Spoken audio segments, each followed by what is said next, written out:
Hello, and welcome to my review of the Darksword Armory Executioner's Sword. This sword is on loan for purposes of this review. The Executioner's Sword, Torturer's Sword, or Justice Sword are all common ways of identifying a sword like this. This sword is based upon one which is found in the Medieval Crime Museum in Germany. An executioner's sword is designed for one specialized purpose, the decapitation of convicted criminals. Although many of them went on to a second life as a justice sword, and we'll talk about that a little bit later.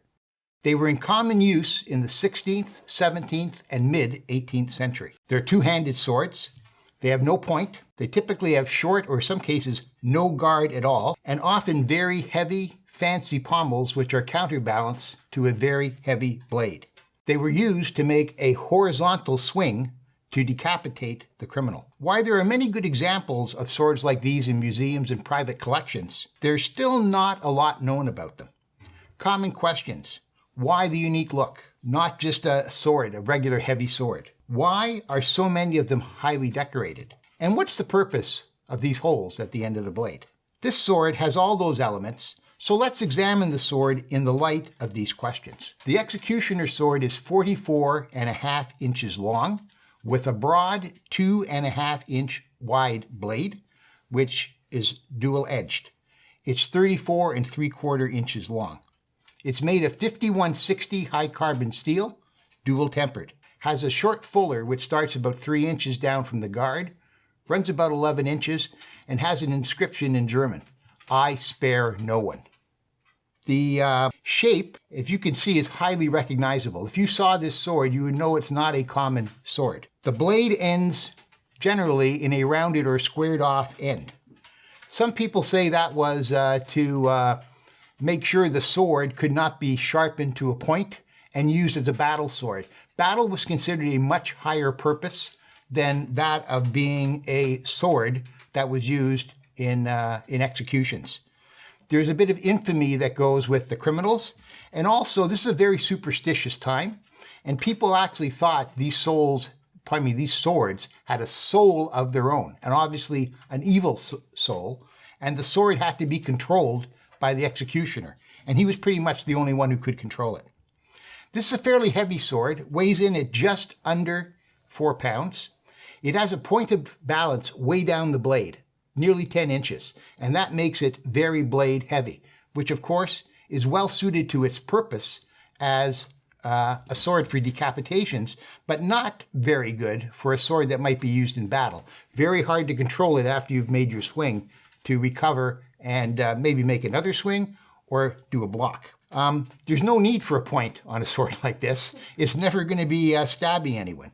So I think the sword, it's very clear why it has a shape like this. One is the symbolism as both a symbol of justice and a facilitator of justice. Also, the way it's engineered with being very heavy, you're not going to be using this for one of those higher purpose things like combat. So I think we got two things happening here. One, making sure it's not used for something it's not intended, and the other is being a clear symbol of what it's for. The blade itself has these 3 little triangular holes in the end. And there's quite a few theories on what these were for. One is that they were used to put weights in the end to make the sword even heavier to be more effective in its cutting.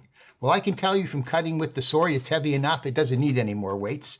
So I don't really think that was probably what it was used for. Another was that it would make a very different, sinister sound when the sword was swung. I can also tell you that doesn't sound any different than the other swords I've swung. Others say to stop it from being sharpened into a point. Well, if you're going to go to all that trouble, you're going to go to all that trouble. A few things at the end of the sword aren't going to stop you from doing that. But the thing I think is the most reasonable thing was that these holes were put in the sword to release the bad energy that had been accumulated in the sword from the beheading of evil people. These were very superstitious and perhaps overly religious times.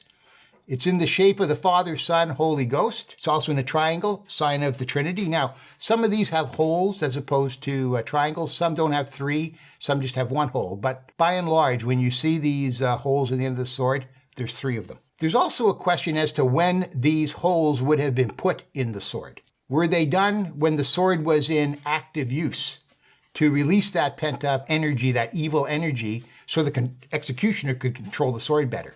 Or, in fact, were they done when the sword was decommissioned, not going to be used anymore for executions, to let all that bad energy out so other people could touch the sword without becoming evil themselves? Because there was a lot of superstition. People didn't want to touch the executioner, never mind the sword. As you can see, this sword is also highly decorated.